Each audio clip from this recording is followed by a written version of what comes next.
Hello बच्चों, चलिए इस प्रश्न को देखते हैं। पृथ्वी के चुंबकत्व की उत्पत्ति के संबंध में विभिन्न सिद्धांतों का वर्णन कीजिए। तो चलिए बच्चों, सर्वप्रथम हम इस प्रश्न की मुख्य अवधारणा पर चर्चा करते हैं।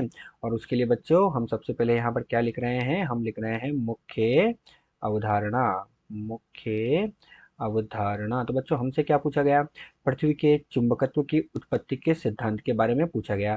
तो बच्चों हम सब जानते हैं कि जो हमारी पृथ्वी है बच्चों, ये क्या है? हमारी पृथ्वी है। और ये पृथ्वी जो है अपने अक्ष पर कुछ झुकी हुई है। पृथ्वी क्या है बच्चों? इसका जो अक्ष है इस पर कुछ झुकी हुई है। तो पृथ्वी अपने अक्ष पर झुकी हुई है। अक्ष पर झुकी है और पृथ्वी अपने अक्ष पर झुकी है। इसीलिए वहां पर हमारे पास क्या है बच्चों? इसके चुंबकीय ध्रुव उत्तरी ध्रुव तथा दक्षिण ध्रुव इसके भौगोलिक उत्तरी तथा दक्षिण ध्रुव से अलग अलग होते हैं। अब बच्चों हमसे क्या कहा गया कि पृथ्वी के चुंबकत्व की उत्पत्ति के बारे में सिद्धांत जो है।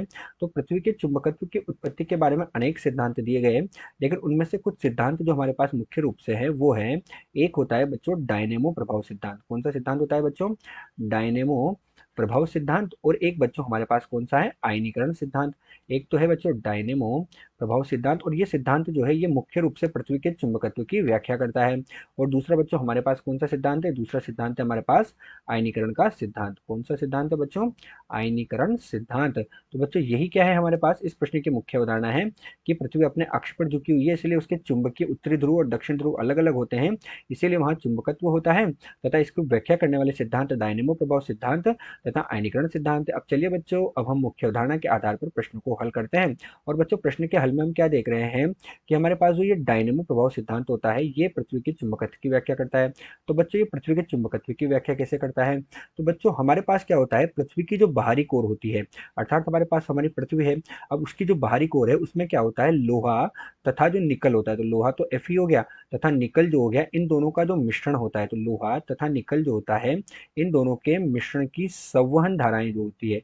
पृथ्वी के बाहरी कोर में क्या होता है? लोहा तथा निकल है, इन दोनों के मिश्रण की संवहन धाराएं होती है। उन दोनों की मिश्रण की संवहन धाराओं की गति के कारण बच्चों वहां पर क्या होता है? विद्युत धाराएं उत्पन्न होती है।